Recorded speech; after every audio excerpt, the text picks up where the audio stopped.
అది మీరు లవ్ ని రిలేషన్షిప్ గా తీసుకెళ్తారా లేదా అనేది choice first point. Second thing మహాప్రభు, మీరు Arthur Schopenhauer world is an idea in my mind అని అనుకున్నప్పుడు మీ ఐడియా వల్ల మీకు మంచి జరిగితే తప్పే ఉంది?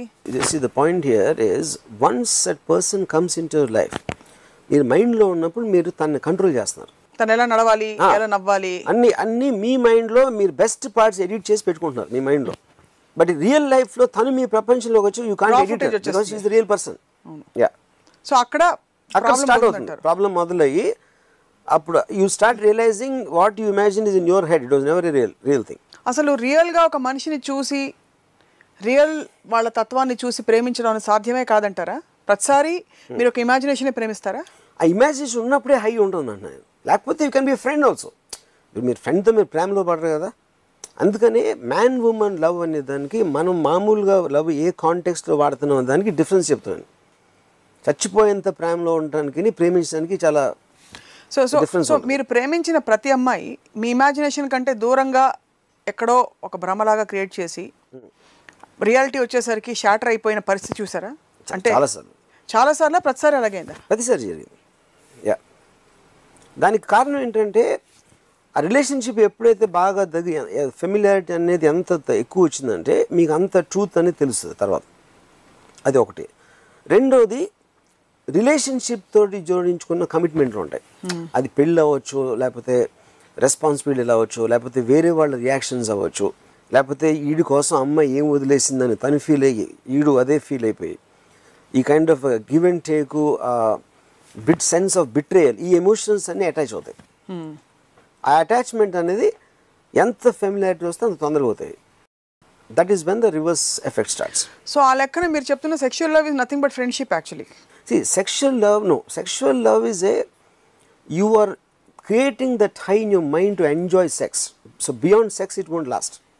That is what sexual love is. But whatever it is, if you and XYZ have made an agreement that your relationship is limited to that, which means there's perfect understanding. She won't expect you to send her flowers. Correct. You won't expect that she'll make coffee for you and all that, kada? Kabatti aa understanding vachesi, if you are having a relationship with her of that nature, correct, highest form of friendship kada adi. Not necessary, because friendship anedi, first of all I don't believe in friendship. Adi vera vishayam. Endukante then you have to define enti friendship anedi. See, naku I am having a conversation or I am having a drink with someone, I am watching a film with someone, I am having sex with someone, because all these are pleasurable activities given by nature. So danni enhance cheskontaniki you are using love. That is what I call sexual love. It's very hard for me to fathom, but anyway. It is not easy. I'm just let me try and explain. Ippudu I like having wine, suppose. But then I like having wine with whom I can talk to, who I can share some things, what is going on in my life. A company anedi akkada vastadi. Same thing will go to whichever pleasurable activity if I want to spend time with somebody. Depending on what. Adi cinema na, nenu work chese valla nato kalisi, లేకపోతే నేను ఎవరితో కూర్చుని drink చేస్తున్నానా, లేకపోతే ఇంకేదైనా చేస్తున్నానా, are it's about sex, because all these are outside elements given by nature that is not related to us. Our sharing కోసం who will you to do like to do the best with అని ఆ person మీకు ఇస్తున్నారు కాబట్టి you will start caring for. మీరు football ఆడడం, having sex, having wine, cinema తీయడం అన్ని ఒక్కటి కట్టేస్తారు. They're all the same, because they're all something you're doing it because they're giving you pleasure. అందులో the top of the list లో sex ఉండొచ్చు, అది వేరే విషయం. But they're all activities which you are wanting to do with someone you really care for, because that will get enhanced. దేశభక్తి అంటే వాళ్ళకి అర్థం కాదు అన్నది మీ ప్రాబ్లమా? దేశభక్తి కాన్సెప్టే లేదంటారా? లేదు, అసలు తెలియదు.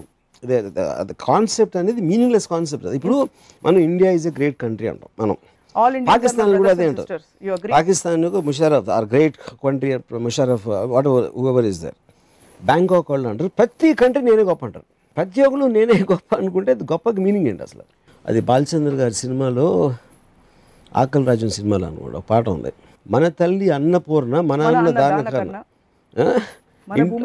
వేదభూమి ఇంట్లో ఏదో ఏగలు తోలుతాం. అది పాయింట్ ఏంటంటే వాట్ ద కంట్రీ రిప్రజెంట్స్. మనకున్న లీడర్స్ మీద మనకి రెస్పెక్ట్ ఉండదు, మన ఇంటి పక్కన వాళ్ళ మీద రెస్పెక్ట్ ఉండదు, మనం కలిసిన ఎంతమంది మీద రెస్పెక్ట్ ఉండదు. కానీ ఒక కామన్ లైన్ ఏంటంటే దేశభక్తి అంటారు. కానీ మన నేల, మన భూమి ఏదో ఒక సెంటిమెంట్. అదే మన కాదు, మీ నేల, మీకు ఎన్ని ఎకరాలు ఉన్నాయి మీ ఊర్లో అన్నది ఊరు అవుతుంది, మీ నేల అవుతుంది. కానీ దేశం నేల మీది కాదు కదా. ప్రాణాలని అక్కడ పణంగా పెట్టి సరిహద్దుల్లో పోరాడుతున్న సైనికులకు కూడా దేశభక్తి లేదంటారా? వాళ్ళకి జీరో ఉంటుంది. దానికి కారణం ఏంటంటే అదొక ఆర్గనైజేషన్. ప్రతి ఒక్కళ్ళు జాబ్ చేసినట్టు ఆర్మీ కూడా జాబ్ చేస్తుంది. అక్కడ మీరు ఒక పర్టికులర్ పని ఇచ్చినప్పుడు కేవలం ఒక యూనిఫామ్ వేసుకున్నంత మాత్రాన వాడు మనసు మారిపోదు, ఏమీ మారిపోదు. నేను ఒక ఎగ్జాంపుల్ చెప్తాను మీకు. కార్గిల్ వార్ అయినప్పుడు ఒక పర్టికులర్ పాయింట్, ఒక హిల్, మన టైగర్ హిల్ దగ్గర ఒక పాయింట్లో ఒక పాకిస్తానీ టీం దాన్ని హోల్డ్ చేస్తూ ఉంటే ఇండియన్ మిలిటరీ ఒక బ్యాటిల్ జరిగింది. దాంట్లో నియర్లీ 38 పీపుల్ చచ్చిపోయారు, మన భారతీయ సోల్జర్స్. వీళ్ళు మొత్తానికి టేక్ ఓవర్ చేశారు ఒక వారం అయిపోయిన తర్వాత. ఎప్పుడైతే పాకిస్తాన్ టీం దొరికిందో అక్కడ ఒక క్యాప్టెన్ ఇక్రముద్దీన్ అని అతన్ని చంపేశారు. నాకు చాలా క్లోజ్ అయిన ఒక జర్నలిస్ట్ ఢిల్లీలో ఉన్నాడు అప్పుడు కార్గిల్ ఆ పర్టికులర్ పాయింట్లో. తను చెప్పినాను, ఈ క్యాప్టెన్ ఇక్రముద్దీన్ బాడీని కిందకి తీసుకొచ్చి వీళ్ళు ఆల్రెడీ ఎంతమంది వాళ్ళ ఫ్రెండ్స్ కలీగ్స్ చచ్చిపోయారు, ఎనిమీ సోల్జరు చచ్చిపోయిన బాడీని వాళ్ళు పొడిసి తన్ని ఆ కోపాన్ని తట్టుకోలేక చేసి తర్వాత అందరూ కూర్చుని జేబులు గీబులన్నీ చెక్ చేస్తే జేబులో ఒక లవ్ లెటర్ దొరికింది. ఎవరు వైఫ్ రాసిన ఒక లెటర్. దాంట్లో she said something like what ever happens don't forget to smile, that is the second best you can do with your lips అని రాసిన. ఒక సోల్జర్ ఏమో మా పెద్ద రొమాంటిక్ రోయిడు అని ఏదో హిందీలో అన్నాడు. అంటే ఏంట్రా నీ వైఫ్ లేదా ఏంటి అలా మాట్లాడుతావు అని ఇంకోటి కోపం వచ్చింది. సో సడన్గా ఎనిమీ సోల్జరు అక్కడ చచ్చిపోయి పడున్న అతను వాళ్ళకు వచ్చిన లెటరే తనకి వచ్చింది కాబట్టి అతను హ్యూమన్ బీయింగ్ అయిపోయాడు. అటు పాకిస్తాన్ కూడా ఇంకేంటి అనేది మర్చిపోయారు. దాని తర్వాత ఇంకొక లెటర్లో నువ్వు పాయింట్ని పట్టుకోవడానికి బాగా చేస్తున్నావు అని కమాండింగ్ ఆఫీసరు ఒక లెటర్ రాశాడు. ఆ లెటర్ ఉంది ఇంకోటి. అది చూసి ఒక ఇండియన్ సోల్జర్ నవ్వటం మొదలుపెట్టాడు. ఏంటంటే వాళ్ళకు కూడా అదే లెటర్ వచ్చింది, అని తీసుకోవడానికి ఎంతో ట్రై చేస్తున్నాను, మిమ్మల్ని కమెంట్ చేస్తున్నాను. సో ఈ రెండిట్లో ఏమైంది, సడన్గా అక్కడ ఉన్న పరిస్థితిలో ఒకళ్ళ బ్యాక్గ్రౌండ్ ఒకళ్ళు తెలియటం వలన వాళ్ళిద్దరూ కలిసి మనుషులు అయిపోయారు. ఇండియా పాకిస్తాన్. అప్పుడు ఇంకోటి ఏంటి, మీరు ఆర్మీని పంపిస్తున్నారు, ఎందుకు పంపిస్తున్నారు? ఢిల్లీలో ఉన్న కొంతమంది డిసైడ్ చేస్తారు ఏదో ఒకటి వెళ్ళి అని కొట్టాడు. వీళ్ళు క్వశ్చన్ చేయరు, ఎందుకని క్వశ్చన్ చేయాల్సిన ఆథరైజేషన్ వాళ్ళకి ఉండదు. దేశభక్తి అనేది ఏంటి, అది వెళ్ళిన వాడిని చంపేయని ఆర్డర్ ఇచ్చినప్పుడు చంపేయటానికి నేను నా దేశం మీదకి వస్తాడా అని అలాంటి ఎమోషన్ తోటి వెళ్ళరంటున్నా. అది నేను చెప్పేది. That is a job they are doing there and they will have lot of internal. నా ఉద్యోగం తీసుకోవచ్చు, వర్మగారుల సినిమాలు తీసుకోవచ్చు, అక్కడ వెళ్ళి పని లేకుండా వెళ్ళి ప్రాణాలని. దట్ ఈస్ మీరు you are taking a certain decision. ఆర్మీలో చేరిన అందరూ కేవలం దేశాన్ని రక్షించుకోవడానికి, దేశానికి ప్రాణాలు ఇవ్వడానికి కానీ ఎవ్వరు వెళ్ళరు. నాకు చాలా మంది తెలుసు. They doing it one more job. పోలీసులోకి ఎందుకు వెళ్తారు, డాక్టర్స్ ఎందుకు అవుతారు, దేనికి ఎందుకు, అన్నిటికీ వాళ్ళ సెన్సిబిలిటీలో వాళ్ళ రీజన్స్ ఉంటాయి. ఐ కాంట్ జనరలైజ్ అందరూ ఎందుకు వెళ్తారు. What I'm having a problem with is, మీరు వంటలు చేసుకోకూడదు అంటారు, ప్రేమ బుల్షిట్ అంటారు, పిల్లలు పుట్టడం బుల్షిట్ అంటారు, పెళ్లి బంధనం అంటారు, అన్నిటినీ నో నో నో అంటున్నారు. మీకోసం మేము మార్స్ గ్రహంపై ఒక ఇల్లు చూసి పెడతాం, వెళ్ళి ఉంటారా? I love the fact that నాకు, ఎందుకంటే I look at all this like a naturalist. ఒక న్యాచురలిస్ట్ అడవిలోకి వెళ్ళి యానిమల్స్ని స్టడీ చేసినట్టు నేను స్టడీ చేస్తాను. మనిషా, దేవుడా, ఒక శాస్త్రవేత్త, లేకపోతే సైకియాట్రిస్టా? నేను రాముని. That's what Ramuism is about. It's my view of life. Your view of life.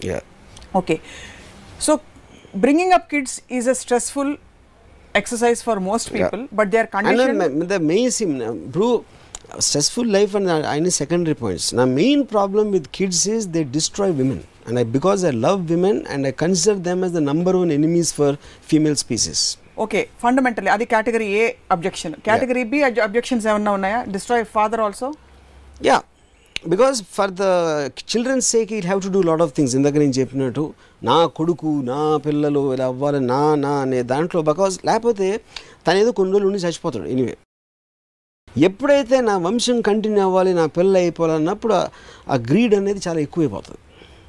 And that because detrimental to ill effect to society. అంటే నేను ఇండివిజువల్ ఫ్రీడమ్ని ఎక్కువ ప్రేమిస్తాను సోషల్ ఫ్రీడమ్ కన్నా, but I'm talking about from their perspective itself. What they don't realise is what they want as a సమాజం actually has a negative effect because of children. But people are continuing to have more and more kids. Yeah. ఇప్పుడు societal దీనివల్లే obligation కోసం కనీసం పిల్లల్ని మన వంశాంకురం అలా వెళ్ళాలంటే ఒకళ్ళని కన్నా ఊరుకుంటారు, ఇద్దరు ముగ్గురు నలుగురు ఎందుకంటారు? వేరే పని లేదు వాళ్ళకి. సో పని లేక కంటున్నారు మోస్ట్లీ, పని లేక. ఇంకా they don't have any clear path of wisdom. They know better about their lifes అంటారు. అప్పుడు నాకు నలుగురు పిల్లలు, పెద్దోడు ఇక్కడ చేస్తున్నాడు, రెండోడు అమెరికాలో ఉన్నాడు, మూడోడు ఎక్కడెక్కడికి వెళ్తున్నాడు, అయ్యే అంటాం అంతే. ఇంకేం అసలు పెద్దబ్బాయి పెళ్లి చేసాం, చిన్నోడికి ఎదుగుతున్నాం, చిన్నోడికి మంచి సంబంధం వచ్చింది, ఆడికి 300 కోట్లు ఆస్తుంది అంటున్నారు, ఒక్కతే కూతురు, మళ్ళీ అదొక కాన్స్పిరసీ. కొడుకు లేదు కాబట్టి మొత్తం డబ్బు ఇక్కడ వచ్చేస్తుంది అని అదొక వెనకాల ఒక ప్లాన్. ఇదంతా పెద్ద మాఫియా యాక్టివిటీలు చెప్తున్నారు పిల్లలు కండం అనేది మీరు. It is it is close to what mafia. I don't know is the right word, but yes, that is a general sense. Pre-designed conspiracy of society, nature or God or society or evil annattu. And imagine just నిన్నే నేను ఒక ఇదంతా ఒక్కతే కూతురు, దాంతో మొత్తం కొడుకులు లేరు, వాళ్ళకి పిల్లలు లేరు కాబట్టి వీళ్ళకి సంతోషం, ఎందుకంటే ఒక్కతే కూతురు ఉంది కాబట్టి ఈ డబ్బులు వచ్చేస్తాయి. వీళ్ళకి నలుగురు పిల్లలు, వీళ్ళకి ఓకే, ఎందుకంటే ఈ నలుగురు పిల్లలు 4 రెట్లు ఎక్కువ డబ్బులు చేసుకోవచ్చు. So they also become investment thing for some people. తల్లిదండ్రులు తప్పని ఎవరిది నేను అంటలా, తప్పని కూడా నేను ఎప్పుడు వాడిన అసలు. The point is the effect of that, why it has come and what harmful effects it have both from social perspective and their own perspective. మరి హైయెస్ట్ కామన్ ఫ్యాక్టర్ ఏదో ఒకటైనా తీయాలి కదా. One is lack of fear of law, correct. రెండోది mindset మార్చడం అనేది it's gradual process. రాత్రికి రాత్రి ఎవరు అందరూ మారిపోరు. Correct. So there should be ఒక ఇమీడియట్ రిలీఫ్, ఇంటరిమ్ రిలీఫ్ కైనా ఒక పద్ధతి ఏమైనా అవలంబించాల్సిన అవసరం ఉంది కదా. ఉదాహరణకి ఒక 2-3 శిక్షలు వరుసగా గబగబా వేస్తే అమ్మ బాబోయ్ వీళ్ళతో పెట్టుకోవద్దు, చట్టం మన వెంటాడుతుంది. ఎందుకంటే ఇందాక చెప్పాను ఫస్ట్ మన ఈ డిస్కషన్ స్టార్టింగ్ లో, ఇట్ వోంట్ చేంజ్. ఎవరెవరి దగ్గర చేస్తారో వాళ్ళు అసలు ఎనరు. I don't think they will listen also, which is what the case of the Bombay rape case. Nirbhaya incident జరిగి అంత పెద్ద గొడవ జరిగిన తర్వాత there is absolutely no dip in the rape graph. అదే మీకు ప్రూఫ్ అయిపోయింది కదా. ఎవరైనా భయపడిపోతారు అనుకుంటాం కదా. అంత పెద్ద గొడవ జరిగి, డెమాన్స్ట్రేషన్ జరిగి, రేప్ లాస్ అమెండ్ చేసేసి అన్నీ చేసిన తర్వాత ఎవరికైనా ఆలోచన రావడానికి భయపడతారని మనం అనుకుంటాం కదా. అసలు ఏ మాత్రం లేదు డిప్ గ్రాఫ్లో, విచ్ మీన్స్ ఇవన్నీ మనలో మనం మాట్లాడుకోవటానికి కానీ where it has to reach, it will never reach.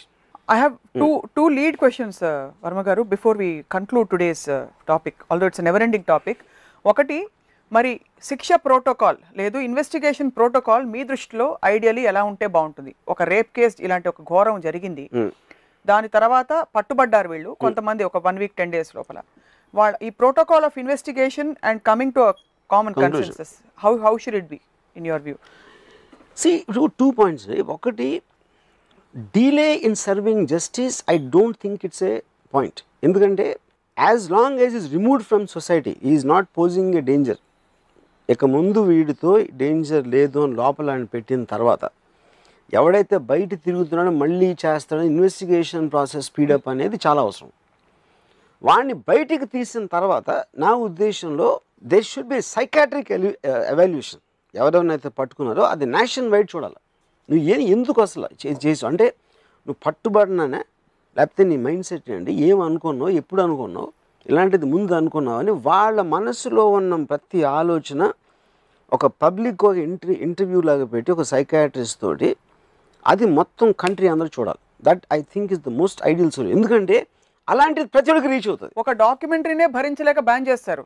అది ఇండియన్ గవర్నమెంట్ థింగ్. అది ఎవరు చేశారు నాకు తెలియదు. ద పాయింట్ ఈజ్ అది, కానీ దానికి పర్ఫెక్ట్ రెజొనెన్స్ వస్తుంది. ఎందుకంటే ఆడు రేప్ చేసాడు తెలుసా, ఆడిని చంపే నరికే, ఆడు ఏంటో తెలియదు, ఆడు ఏం ఆలోచించో తెలియదు, ఆడి బ్యాక్గ్రౌండ్ ఏంటో తెలియదు. అవన్నీ తెలుసుకోకుండా ఊరిని చంపేసినంత మాత్రం భయపడి అందరూ ఆపేస్తున్నారా, ఎవ్వరు ఆపట్ల, ఇంకా జరుగుతూనే ఉన్నాయి. అప్పుడు అసలు అలాంటి వాడు ఎలా ఆలోచిస్తాడు అనేది తెలియటం అనేది most important thing.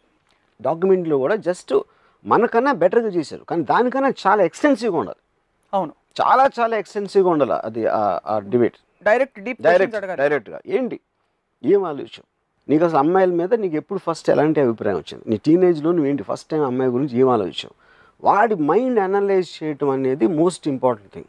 That I think is what is missing. Why are we so scared as a nation to face the facts? I'm starting with the government, the central government that has banned this.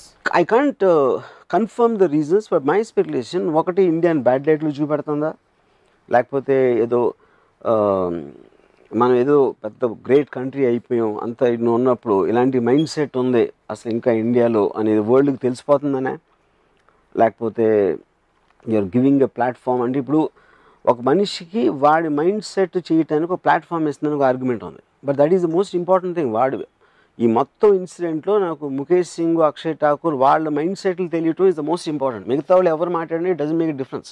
So I don't think they think that much. So we are ignoring the very vital, most important question. Yeah. Most important question is most important thing necessary is to have a one-to-one interview with all these people with some concerned people who can ask the right questions.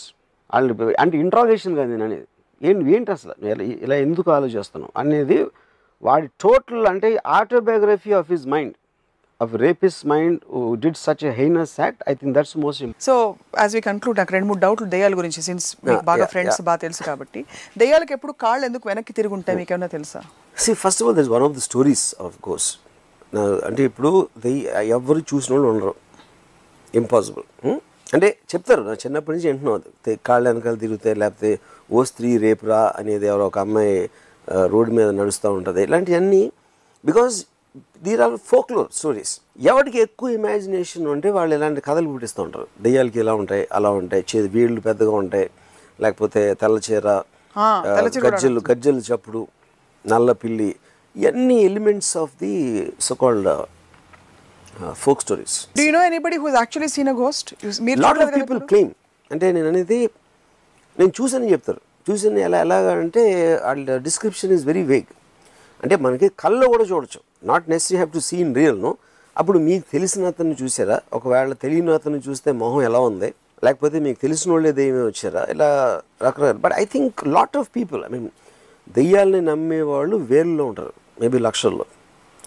All of them వాళ్ళకు personal experience ఉండొచ్చు, లేకపోతే విని ఉండొచ్చు. The very fact that horror films as a genre is so popular across the world, which means there is that scope is reflecting, for that. yeah, the belief system. Yeah. So మీకు మాత్రం ఎప్పుడు రాము రాము అని గొంతు వినిపించలే. నాకు దెయ్యం కనిపించింది, మీకు చెప్తాను ఒక టైంలో ఎప్పుడైనా. I have seen a ghost, actual ghost. But okay, summing up what we have talk today, attachment అంటే భౌతిక ప్రపంచంలో నోన్ ఫ్యాక్టర్స్ పోతాయి అనే ఫియర్ని ట్యాకిల్ చేయడానికి అటాచ్మెంట్ ఉండకపోవడం బెస్ట్ అన్నారు. అన్నోన్ ఫ్యాక్టర్ని ఒకవేళ కాంకర్ చేయాలంటే ఆ టైంలో మన తెలివి తక్కువ సైడ్ని మన తెలివైన సైడ్ డామినేట్ చేసి లాజికల్గా ఆలోచించి. అంటే పాయింట్ ఏంటంటే మీరు భయపడుతున్నప్పుడు ఎందుకు భయపడుతుందని ఆలోచించడం మొదలెడితే భయం యాక్చువల్ పోతుంది.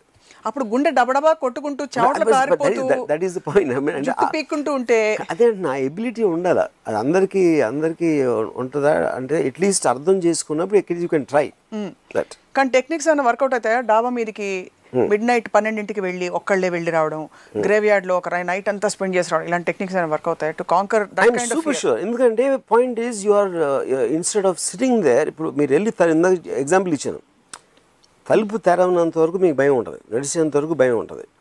అప్పుడు వెళ్ళి మీరు తలుపు చేశారు అనుకోండి, you're confronting it, you're confronting the fear instead of letting it being in your imagination. And that's the best way to be అంటారు. Yeah, to confront your, and that is where you have take risk. And of course ultimate ism, Ramuism, మనని మనం సీరియస్గా తీసుకోపోతే ఇతర రకాల భయాలు కూడా పోతాయి. మన కిరీటం పడిపోతుందా, లేకపోతే మనని 10 మంది ఎక్స్పెక్ట్ చేసేది మనం ఫుల్ఫిల్ చేయలేకపోతామేమో, ఇలాంటి ఫియర్స్, అండర్ కరెంట్ ఇంకా కిల్లర్ ఫియర్స్ అవి. దెయ్యం అంటే స్పెసిఫిక్ ఫియర్ కనీసం, this is a bigger fear actually to live. Yeah, because what you are saying is going to come from the unknown elements. మన దగ్గరది పోతుందా, లేకపోతే రాదా, లేకపోతే ఇంకేమవుతుంది అన్నోన్. యా, అంటే ఇప్పుడు these days like multiple personality disorder, when you don't have control over it, but when you have that unlimited imagination and you have your mind thinks so fast, దాన్ని channelize చేసే multiple personality order type లో channelize చేసే research is also coming up. Channelize fear.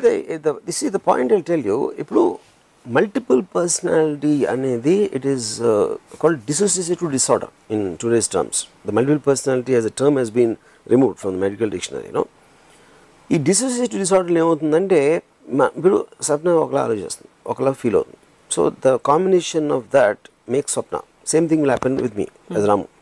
But దీంట్లో they start getting compartmentalized. Some emotions, thoughts of mola, emola, and that is what is called disassociation.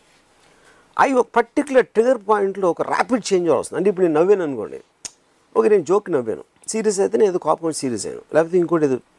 కానీ సడన్గా నేను సీరియస్గా ఉండి నవ్వి మళ్ళీ కంటిన్యూస్గా ఎక్స్ప్రెషన్స్ చేంజ్ చేస్తున్నాను అనుకోండి and without any logic behind it why I'm expressing అప్పుడు I look like different people అప్పుడు ఆ rapid change over of that is what which makes people feel that there is some different personalities inside, which is where the multiple thing can, you know. True. But the point is, ఈ dissociation వనాలని మనకి ఇలాంటి personalities కనిపిస్తున్నాయి అండి. Dissociation ఎందుకు వస్తుంది? అది దయ్యం చేస్తుందేమో. అవును. So because finally your all logical answers will stop at some time. So the next fact will be super natural. Natural is what you can explain. Predict and explain. What you cannot explain is supernatural. Yeah. That's where both the God and దేవుడు దెయ్యం వచ్చేది అక్కడ అదే space లో వస్తారు. Same space, same spot, sharing cubicles on both sides. Please subscribe to iDream. For more videos, please subscribe to iDream. నేను మీ Jabardasth Naveen. For more videos, please subscribe to iDream. For more videos, subscribe to iDream. For more interesting videos, please subscribe to iDream. Hi, this is Anil Ravipudi. For more videos, please subscribe iDream Media. This is Manjula. For more videos, please subscribe iDream. For more videos, please subscribe to iDream channel. Don't miss it. అక్కడ ఒక గంట symbol ఉంటుంది, దాన్ని లాగి పట్టుకొని కొట్టండి, మర్చిపోదు. ఓకేనా? Subscribe to iDream.